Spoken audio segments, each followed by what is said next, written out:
नमस्कार दोस्तों, आप सभी का क्वालिटी एजुकेशन पर हार्दिक स्वागत है। आज अपन जिस चीज के ऊपर चर्चा करने वाले हैं वह है संगणक भर्ती 2023, जिसके अंदर राजस्थान अर्थव्यवस्था के ऊपर विशेष रूप से उसके सिलेबस के ऊपर और पिछली जो संगणक की भर्ती थी उसमें जो क्वेश्चन पूछे गए थे उसके ऊपर चर्चा करने वाले हैं। मेनली ये वीडियो जो है वह अपना है सिलेबस डिस्कशन किसके बारे में है, तो कंप्यूटर या फिर संगणक की जो भर्ती है उसके ऊपर अपन चर्चा करने वाले हैं। 2023 की यह भर्ती है और इस भर्ती का जो एक प्रकार से अभी अधीनस्थ बोर्ड ने कैलेंडर भी जारी किया है, उस कैलेंडर के अंदर इस भर्ती को रखा है। यह भर्ती मोस्ट इंपॉर्टेंट है, जिसमें राजस्थान अर्थव्यवस्था जो है यह और भी ज्यादा इंपॉर्टेंट हो जाती है, क्योंकि 2018 की संगणक की भर्ती हुई थी, 2018 की जो भर्ती हुई थी उसमें टोटल 100 क्वेश्चन का जो पेपर हुआ था उसमें से 15 क्वेश्चन जो है वह अकेले किससे आए थे, राजस्थान के इको से आए थे, यानी कि राजस्थान इकोनॉमी से क्वेश्चन पूछे गए थे। तो राजस्थान अर्थव्यवस्था अपने आप में इतने बड़े सिलेबस में से इतना बड़ा हिस्सा यानी कि 15 क्वेश्चन जो है, यानी कि 15 नंबर के 15% हिस्सा जो है वह उस पूरे के पूरे पेपर का कौन रखती है, राजस्थान इकोनॉमी रखती है। इसलिए राजस्थान अर्थव्यवस्था आप सभी के लिए मोस्ट इंपॉर्टेंट है। सिलेबस के अंदर यह किस प्रकार से दी गई है, तो आप सभी के सामने जो सिलेबस दिया गया है, जिसके अंदर मुख्य रूप से पहले बताया गया है पार्ट ए और दूसरा वाला बताया गया है पार्ट बी। आप सभी को पता है कि ये जो सिलेबस है ये दो हिस्सों के अंदर बटा हुआ है संगणक का। पार्ट ए जो है उसके अंदर जनरल नॉलेज जो है उसका उल्लेख किया गया है, सामान्य ज्ञान, जिसमें राजस्थान जीके और राजस्थान करंट अफेयर्स, ज्योग्राफी, इसकी चर्चा की गई है। और पार्ट बी के अंदर विशेष रूप से स्टैटिक्स हुआ, मैथमेटिक्स हुआ, इंडिया का इकोनॉमी है और राजस्थान की इकोनॉमी, इन चीजों की चर्चा की गई है। तो पार्ट ए और पार्ट बी दोनों के अंदर ही थोड़ा थोड़ा सा जो है वह राजस्थान इकोनॉमिक्स का पोर्शन आता है और वहां से अपन देखेंगे कि अपने जो है वह कौन कौन से टॉपिक है। जैसे कि पहला टॉपिक इसके अंदर लिखा गया है आपका हैंडीक्राफ्ट का टॉपिक, दूसरा टॉपिक लिखा गया है आपके, जैसे कि पहला टॉपिक जो है वह आपका आ जाता है हैंडीक्राफ्ट। हैंडीक्राफ्ट का मतलब है हस्तकला या फिर हस्तशिल्प, हाथ से होने वाले जो भी कारीगरी है। इसी प्रकार से दूसरा टॉपिक है डेवलपमेंट प्रोग्राम्स, यानी कि विकास कार्यक्रम, और इसी के साथ में है and schemes of the state government, यानी कि अन्य जो है वह राज्य की जो है वह आपके जो है योजनाएं कौन कौन सी है, यानी कि विकास कार्यक्रम एवं राज्य सरकार की योजनाएं, यह आपका दूसरा टॉपिक है। वहीं तीसरा टॉपिक लिखा हुआ है वेरियस रिसोर्सेज ऑफ पावर, यानी कि जो आपके पावर यानी ऊर्जा जो है उसके विभिन्न स्रोत के बारे में चर्चा की गई है यहाँ पर। एंड पॉपुलेशन इन राजस्थान, यानी कि राजस्थान के अंदर जनसंख्या जो है उसकी बात की गई है। यानी कि पार्ट ए जो है इसमें से मेनली जो अपने पास में टॉपिक आ रहे हैं उसमें से पहला टॉपिक है हैंडीक्राफ्ट का, दूसरा टॉपिक जो है वह विकास कार्यक्रम और योजनाएं सरकार की है, तीसरा टॉपिक जो है वह आपके वेरियस रिसोर्सेज ऑफ पावर यानी ऊर्जा का टॉपिक है, और चौथा जो है वह आता है आपका पॉपुलेशन इन राजस्थान, यानी कि राजस्थान के अंदर जनसंख्या की बात कर रहा है। तो पार्ट ए के अंदर ये चार जो है वह आपके सामने टॉपिक आते हैं। वहीं हम बात करते हैं पार्ट बी, तो पार्ट बी के अंदर जैसे स्टैटिक्स है, इकोनॉमिक्स है और मैथमेटिक्स है, इन तीन चीजों को मिलाकर जो है वह पार्ट बी बनाया गया है। पार्ट बी इसमें बड़ा है, 70 नंबर का है, जबकि पार्ट ए जो है वह केवल 30 नंबर का है। अब पार्ट बी के अंदर विभिन्न प्रकार की जो है वह चीजें आपको दी गई है, जैसे स्टैटिक के अंदर जो है वह आपको स्टैटिक्स और मैथमेटिक्स का पोर्शन दिया गया है, लास्ट में भी मैथमेटिक्स का है। यहां पर अगर आप देखेंगे तो 8 नंबर पर आपके लिखा हुआ है इकोनॉमिक कॉन्सेप्ट्स और 9 नंबर पर लिखा हुआ है इकोनॉमी ऑफ राजस्थान। तो जो आपके सामने इकोनॉमिक कॉन्सेप्ट्स लिखे हुए हैं यह बेसिकली इंडिया इकोनॉमी का पोर्शन है, यानी कि यहां से भारतीय अर्थव्यवस्था जो है वह पढ़नी है। जबकि यहां पर जो 9 नंबर का आपका टॉपिक लिखा हुआ है इकोनॉमी ऑफ राजस्थान, यह बेसिकली आपके राजस्थान की अर्थव्यवस्था का टॉपिक है, जिसके अंदर जैसे कि एग्रीकल्चर का टॉपिक लिखा हुआ है आपके, यानी कि कृषि का टॉपिक लिखा हुआ है, क्योंकि अपन इकोनॉमी के अनुसार जो कृषि का टॉपिक है वह यहां पर देखने वाले हैं। इंडस्ट्री यानी कि उद्योग का लिखा हुआ है, लाइव स्टॉक यानी कि आपके पशुधन लिखा हुआ है, इंफ्रास्ट्रक्चर डेवलपमेंट यानी कि आधारभूत जो विकास है उसके बारे में है। इसी प्रकार से public finance and state income, यानी कि सार्वजनिक वित्त और राज्य की जो आय है उसके बारे में उल्लेख है। पॉवर्टी यानी कि गरीबी, अनएम्प्लॉयमेंट यानी कि बेरोजगारी, और ह्यूमन डेवलपमेंट इसका मतलब मानव विकास, यह इसके अंतर्गत विशेष रूप से लिखे गए हैं। तो यहाँ वाले जो ये टॉपिक आपके सामने है, यानी कि 9 नंबर वाला जो यह पोर्शन है ये वाला, और यहाँ पर जो पार्ट ए के अंदर लिखा गया है ये वाला, इन दोनों को अगर देखा जाए तो यहाँ से इस प्रकार से यह आपके सामने निकल कर आता है, जिसके अंदर फर्स्ट वाले पार्ट के अंदर यह जो है वह पार्ट ए के अंदर लिखा गया है। अगर वहां से आपको क्लीन नहीं दिख रहा है तो इसको अलग से भी बताया गया है। और यहाँ पर पार्ट बी है। पार्ट ए के अंदर जैसे हैंडीक्राफ्ट था, डेवलपमेंट प्रोग्राम्स एंड स्टेट की जो है वह गवर्नमेंट स्कीम है, वेरियस रिसोर्सेज ऑफ पावर यानी एनर्जी और पॉपुलेशन इन राजस्थान। वहीं 9 नंबर पर जो लिखा हुआ है पार्ट बी में इकोनॉमी ऑफ राजस्थान, उसमें जैसे एग्रीकल्चर का topic, industry, live stock, infrastructure development, public finance, state income, poverty, unemployment और ह्यूमन डेवलपमेंट, यह टॉपिक लिखे गए हैं। और अगर ये चूंकि सिलेबस इंग्लिश के अंदर है, इसके टॉपिक जो है वह मैं हिंदी में भी आपके सामने लेके आया हूं। और यहाँ पर आप देख सकते हैं जैसे कि पहला टॉपिक जो पार्ट ए में, देखिए पार्ट ए के अंदर ये 4 टॉपिक है। ये 4 टॉपिक जो है वह किस में है, आपके पार्ट ए के अंदर दिए गए हैं। जबकि नीचे के जो ये है आपके 6 टॉपिक है, यह किस में लिखे हुए हैं, यह आपके पार्ट बी में लिखे हुए हैं। तो पार्ट ए और पार्ट बी के जो टॉपिक है वह आपके सामने है। जैसे कि स्टार्टिंग के जो 4 टॉपिक है, ये चारों के चारों किस में है, पार्ट ए में है। पार्ट ए में लिखा गया है हैंडीक्राफ्ट। हैंडीक्राफ्ट का मतलब हस्तकला जो है वह उसमें या फिर हस्तशिल्प आ जाएगी। दूसरे नंबर पर आपके जनसंख्या या फिर पॉपुलेशन इन राजस्थान वाला है। तीसरा जो है वह आपके वेरियस रिसोर्सेज ऑफ पावर यानी कि एनर्जी का, ऊर्जा का टॉपिक है। और 4 नंबर के ऊपर विकास कार्यक्रम यानी कि development programmes and schemes of state government, जो कि आपके राजस्थान सरकार है, तो राजस्थान सरकार की योजनाएं और विकास कार्यक्रम हो जाते हैं। वहीं पार्ट बी की अगर अपन बात करें तो पार्ट बी में जैसे कि एक एग्रीकल्चर का टॉपिक लिखा हुआ है, कृषि का। तो यहाँ पर कृषि अपन वो वाली कृषि नहीं पढ़ेंगे जिसके अंदर कृषि जलवायु प्रदेश की बात कर रहे हैं, जिसमें राजस्थान के अंदर जो विभिन्न प्रकार की फसलें हैं उनकी बात कर रहे हैं, वो चीज नहीं पढ़ना है। अपने को इकोनॉमी यानी कि अर्थव्यवस्था के दृष्टिकोण से पढ़ना है कि राजस्थान के अंदर कृषि से जो जुड़े हुए महत्वपूर्ण आर्थिक मुद्दे हैं उसके ऊपर चर्चा करेंगे। अर्थव्यवस्था में कृषि का कितना क्या योगदान है, या फिर राजस्थान के अंदर कृषि क्षेत्र में कौन कौन सी योजनाएं जो है वह चलाई जा रही है, या फिर राजस्थान के अंदर जो है वह कृषि के उप क्षेत्र जो है उनका योगदान कितना क्या है, वह चीज हम देखेंगे इसके अंदर अपने अर्थव्यवस्था के दृष्टिकोण से। वहीं अगला टॉपिक है उद्योग का। तो उद्योग के अंदर भी अपन वो वाली चीजें जो है वह नहीं पढ़ने वाले हैं इसमें उद्योग के अंदर, कि जिसके अंदर अपन राजस्थान के वो प्रमुख उद्योग, सूती वस्त्र उद्योग है, ऊनी वस्त्र उद्योग है, जो आपके धातु उद्योग, उनके ऊपर चर्चा नहीं करेंगे। उद्योग के अंदर अपन विशेष रूप से उद्योग के जो आर्थिक मुद्दे हैं उसके ऊपर चर्चा करने वाले हैं। आर्थिक मुद्दे का मतलब हो गया जैसे कि उद्योग का जो है वह अर्थव्यवस्था में क्या योगदान है, राजस्थान के अंदर औद्योगिक जो क्षेत्र है उसकी प्रमुख आपके परियोजनाएं हैं, औद्योगिक क्षेत्र में काम करने वाली संस्थाएं कौन सी है, या फिर राजस्थान से निर्यात कितना क्या होता है, राजस्थान के अंदर जो खनिज की परिस्थिति है वह कितनी क्या है, वह सारे के सारे नवीनतम जो आर्थिक समीक्षा 2022-23 है उनके आंकड़ों के आधार पर चर्चा करने वाले हैं। 7वां पॉइंट आता है आपका पशुधन का।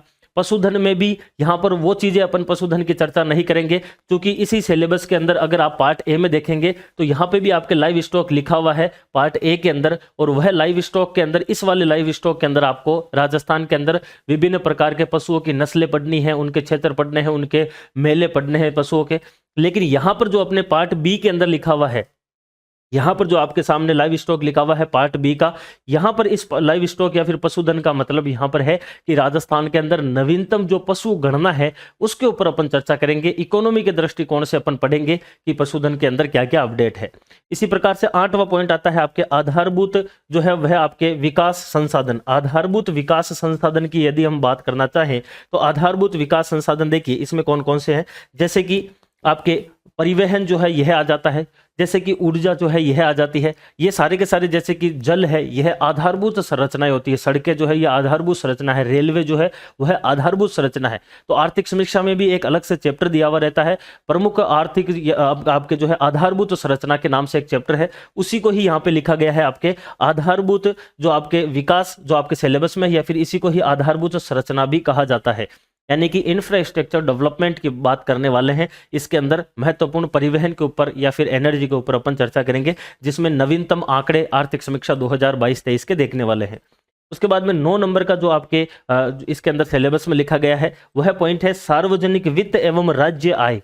सार्वजनिक वित्त जिसके अंतर्गत अपन मुख्य रूप से, जैसे कि अभी अपन क्वेश्चन भी देखेंगे, सार्वजनिक वित्त का मतलब है, सार्वजनिक वित्त का मतलब जैसे कि राजकोषीय घाटा है या फिर राजस्व घाटा है, प्राथमिक घाटा है, राज्य का जो है वो बजट कितना क्या है, इस वाले बजट के अंदर किस वाले क्षेत्र को कितना आवंटन दिया गया है, वह सारी की सारी चीजें आपके सार्वजनिक वित्त के अंदर आने वाली है। वहीं हम अगर बात करें राज्य की आय, तो राज्य की आय के अंदर राज्य के आय के स्रोत क्या है, राजस्थान को जो है वह कहाँ से कितना इनकम होता है, कहाँ पर जो है वह राजस्थान के पैसे खर्च होते हैं, वह सारी की सारी चीजें राज्य आय के अंदर आने वाली है। और 10 नंबर का टॉपिक जो है यह है आपका गरीबी है, बेरोजगारी है एवं आपके मानव विकास या फिर मानव संसाधन जो है वह इसके अंतर्गत आते हैं। तो गरीबी के अंदर, राजस्थान के अंदर गरीबी क्षेत्र के अंदर वर्तमान में क्या परिस्थितियां चल रही है, कौन कौन सी योजनाएं हैं वह देखने वाले हैं। बेरोजगारी के विशेष रूप से जो अभी आंकड़े हैं राजस्थान की बेरोजगारी में स्थिति क्या वगैरह है। और मानव विकास का मतलब है मानव विकास या फिर मानव संसाधन जो है इसमें जैसे कि आपके जन्म दर है, कि आपके मृत्यु दर है, मातृ मृत्यु दर है या फिर शिशु मृत्यु दर है, इन सभी के ऊपर चर्चा करेंगे जहां से पिछली बार एग्जाम में भी क्वेश्चन पूछा गया है। तो यह आपके सामने राजस्थान इकोनॉमी के पार्ट ए और पार्ट बी को मिलाकर टोटल 10 टॉपिक जो है यह रहने वाले हैं। अब अपन चर्चा कर लेते हैं यहां पर साथ में ही जो आपके 2018 की संगणक की भर्ती थी जिसका पेपर लगभग 2020 या 21 में हुआ था, जो भी उसके अकॉर्डिंग जो पेपर आया था पिछला वाला, उसमें किस टॉपिक से कितने क्वेश्चन पूछे गए हैं विशेष रूप से उसके ऊपर अपन चर्चा करने वाले हैं। तो देखिए जैसे कि सबसे पहला क्वेश्चन जो है वह पूछा गया है कि राजस्थान में कोफ्तगिरी जो है उसके काम के लिए कौन से शहर जो है वह प्रसिद्ध है।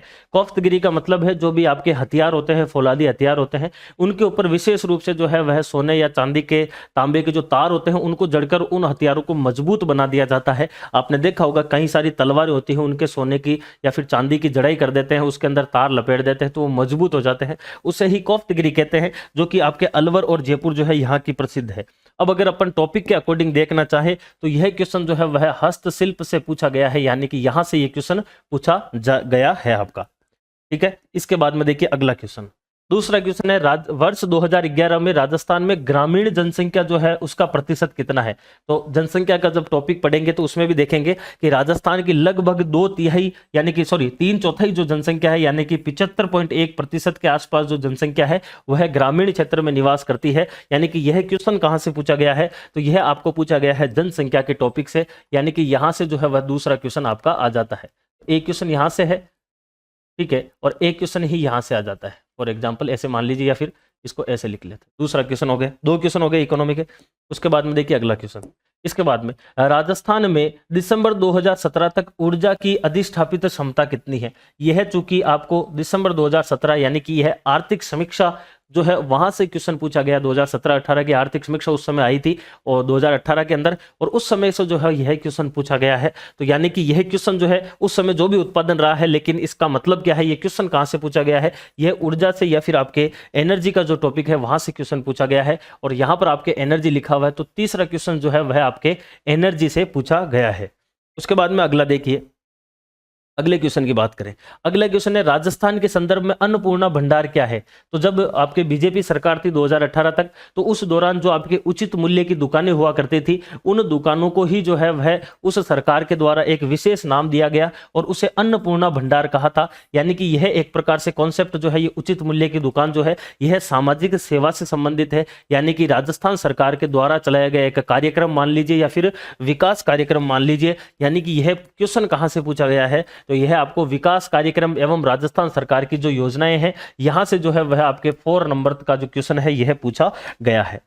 4 क्वेश्चन हो गए हैं। उसके बाद में देखिए आगे, फिर अगला क्वेश्चन आता है DWCRA, development of women and child in rural area. यानी कि ग्रामीण जो क्षेत्र है वहां पर महिला और जो बच्चे हैं उनके विकास के लिए आपके DWCRA एक योजना चलाई गई, जो कि शहरी क्षेत्र के लिए नहीं है, ग्रामीण क्षेत्र के लिए है, महिलाएं के लिए है, शहरी क्षेत्र के लिए नहीं है, ग्रामीण महिलाओं के लिए और बच्चों के लिए जो है इनके लिए योजना आ जाती है। यानी कि डी इसका सही होगा, महिलाएं और बच्चों दोनों के लिए है, केवल महिलाओं के लिए नहीं है। तो ये क्वेश्चन का आंसर तो डी हो जाएगा। लेकिन यह योजना क्या है, एक प्रकार से महिला और बच्चों के विकास से संबंधित है, यानी कि डेवलपमेंट से संबंधित है। और अगर इस चीज को अगर देखना चाहे कि यह क्वेश्चन कहां से पूछा जा सकता है, तो यह मुख्य रूप से जो है वह आपके राजस्थान के विकास कार्यक्रम जो है वहां से, डेवलपमेंट प्रोग्राम से यह क्वेश्चन पूछा गया है। यानी कि 5वां क्वेश्चन यहां से आ जाता है। उसके बाद में देखिए अगला क्वेश्चन, इस योजना के बाद में अगला क्वेश्चन देखिए, निम्न में से कौन सी योजना राजस्थान सरकार ने आर्थिक पिछड़ा जो वर्ग है उसके लिए 2018 के बजट में शुरू की थी। तो कौन सी योजना है ऐसी? तो यह एक प्रकार से आपको नाम से ही पता चल रहा है, राजस्थान सरकार की योजना की बात कर रहा है। उस समय जो है वह सुंदर सिंह भंडारी योजना शुरू की गई थी, केवल ईडब्ल्यूएस के लिए मुख्य रूप से। तो सुंदर सिंह भंडारी एक प्रकार की योजना है राजस्थान सरकार की। तो इस सिलेबस में यह कहां पर आ सकती है? विकास कार्यक्रम एवं राजस्थान सरकार की योजनाओं में यह आ सकती है। तो 3 क्वेश्चन आपके योजनाओं के टॉपिक से पूछे गए हैं, बाकी दोनों से एक एक क्वेश्चन यहां से हो जाता है। उसके बाद में देखिए अगला क्वेश्चन, अगला है आर्थिक समीक्षा 2017-18 के आधार पर 2016-17 में राजस्थान की 2011-12 की स्थिर कीमतों पर सकल राज्य घरेलू उत्पाद में कृषि क्षेत्र का योगदान जो है वह पूछा गया है। तो कृषि क्षेत्र का योगदान कितना था? अब चूंकि यह जो क्वेश्चन है यह आपके टॉपिक तो कृषि से पूछा गया है, एग्रीकल्चर से, इसीलिए मैंने कहा है कि यहां पर एग्रीकल्चर ज्योग्राफी में नहीं लिखा हुआ है, इकोनॉमी में लिखा हुआ है। इसका मतलब आपको आर्थिक मुद्दों के आधार पर जो है वो कृषि पूछेगा, या फिर ऐसे भी मान लीजिए आर्थिक समीक्षा के आंकड़ों के आधार पर कृषि पूछने वाला है। तो यहां पर कृषि क्षेत्र का योगदान पूछ रहा है कि कितना था उस समय, जो भी योगदान था, वर्तमान समय में जो योगदान रहेगा आर्थिक समीक्षा 2022-23 के अकॉर्डिंग वह अपन पढ़ने वाले हैं। लेकिन टॉपिक को अगर देखा जाए तो यह राजस्थान इकोनॉमी के अंदर किस वाले चैप्टर से पूछा गया है? तो यह आपको कृषि का जो चैप्टर है उससे पूछा गया है। 6 क्वेश्चन वहां तक हो गए, तो यह 7वां क्वेश्चन कृषि से आपके आ जाता है। उसके बाद में देखिए अगला क्वेश्चन, अगला क्वेश्चन है निम्न में से कौन सा युग्म सही नहीं है? यहां पे लिखा हुआ है रूडा, यहां पर है रिको, राजसिको, आरएफसी। ये चारों की चारों प्रमुख 4 संस्थाएं हैं जो राजस्थान के औद्योगिक क्षेत्र में काम करती है। रूडा जो है ये आपके कहलाती है rural non farming development agency, यानी कि इसको कहा जाता है RUDA, rural non farming development agency, यानी कि ग्रामीण क्षेत्र में गैर कृषि कार्यों के विकास का यह काम करती है, ना कि शहरी क्षेत्र में गैर कृषि का काम करती है। इसलिए यह सही सुमेलित नहीं है, आंसर इसका रूडा हो जाएगा। रिको राजस्थान में सबसे बड़ी संस्था जो औद्योगिक क्षेत्र में काम करती है। राजसिको जो है ये छोटे उद्योग जो होते हैं, लघु उद्योग, उसके लिए काम करती है। राजसिको की फुल फॉर्म यही होती है आपके Rajasthan small industry corporation, Rajasthan small industry corporation, that is Rajsico. इसी प्रकार से RFC आता है, राजस्थान फाइनेंस कमीशन, 1955 में स्थापना होती है, जो कि 20 करोड़ रुपए तक जो है वह आपके लोन या फिर ऋण देती है। तो ये चारों की चारों जो संस्थाएं हैं ये अपन उद्योग वाले टॉपिक के अंदर पढ़ने वाले हैं। और यहाँ पर जो आपके सामने ये क्वेश्चन पूछा गया है यह सिलेबस के इस वाले टॉपिक से पूछा गया है, उद्योग से, और इसमें यह 8 नंबर पर आ जाता है आपका उद्योग। फिर आगे चलते हैं, आगे देखिए अगला क्वेश्चन देखिए, क्या पशुधन से भी कोई क्वेश्चन पूछा गया है? तो इसके बाद में उद्योग के बाद में जो अगला क्वेश्चन है वह आपका है मार्च 2017 तक राजस्थान में सड़कों की कुल लंबाई कितनी है? तो सड़कों की कुल लंबाई, सड़क जो है यह आपके आधारभूत संरचना के अंदर आते हैं, आधारभूत संरचना के अंदर यह आते हैं। तो इसका मतलब क्या हो गया कि आधारभूत संरचना यानी कि जो आपके एक प्रकार से जो इंफ्रास्ट्रक्चर डेवलपमेंट वाला जो पॉइंट है वहां पर ये क्वेश्चन जाके बनता है। सड़कों की लंबाई पूछिए आर्थिक समीक्षा के आधार पर, यानी कि परिवहन के अंदर अपने को वो नहीं पढ़ना है कि राजस्थान से कौन सी NH जाती है, कि सबसे लंबी NH कौन सी है, या फिर राजस्थान के अंदर कौन कौन से जो है वह आपके एक प्रकार से परिवहन के क्षेत्र के अंदर चीजें चल रही है। आपको देखना है आर्थिक समीक्षा के अंदर परिवहन को लेकर या फिर आधारभूत संरचना को लेकर क्या विकास है। यानी कि यहाँ से पशुधन का जो टॉपिक है इसको छोड़ दिया है, यहाँ से कोई क्वेश्चन अभी तक नहीं मिला है। और अगला क्वेश्चन जो है वह 9वां क्वेश्चन आपके आधारभूत संरचना से क्वेश्चन पूछ लिया गया है। जो आपने ऊर्जा के अंदर क्वेश्चन देखा था वो आधारभूत संरचना में भी आ सकता है, दोनों के अंदर आ सकता है, क्योंकि वह आर्थिक समीक्षा से अपडेट ही क्वेश्चन था। उसके बाद में देखिए अगला क्वेश्चन, इसके बाद में अगला क्वेश्चन आता है 2018-19 के बजट के अनुसार वित्तीय वर्ष 2018-19 में राजस्थान का प्रत्याशित राजकोषीय घाटा राज्य के सकल राज्य घरेलू जो उत्पाद है उसका कितना प्रतिशत है। तो यह जो टॉपिक है यह बेसिकली राजस्थान के अंदर जो आपके एक प्रकार से कह सकते हैं कि जो अपन ने राज्य वित्त या फिर राज्य की जो आय की बात की थी उस वाले टॉपिक के अंदर यह क्वेश्चन जाएगा। और इस क्वेश्चन को भी हम लोग जो है वह आर्थिक समीक्षा से अपडेट करके और इस क्वेश्चन को पढ़ने वाले हैं। यानी कि यह क्वेश्चन जो है यह सिलेबस के इस टॉपिक से पूछा गया है जो कि सार्वजनिक वित्त एवं राज्य की आय है। 10वां क्वेश्चन यहां से पूछा गया है सार्वजनिक वित्त एवं राज्य की आय, जिसमें राज्य के अंदर इनकम के सोर्स भी देखेंगे या फिर राजस्थान से खर्चे किस किस आपके क्षेत्र में हो रहे हैं वो भी देखेंगे। तो ये सारे के सारे इसमें आ जाते हैं। यहां तक आपके हो गए हैं, आपके जो है इस वाले टॉपिक से क्वेश्चन हो गए हैं 10। अगला क्वेश्चन देखिए, अगला क्वेश्चन जो है ये क्वेश्चन हो गया। अगला क्वेश्चन है निम्न में से कौन सा आर्थिक एवं सांख्यिकी निदेशालय राजस्थान का कार्य नहीं है।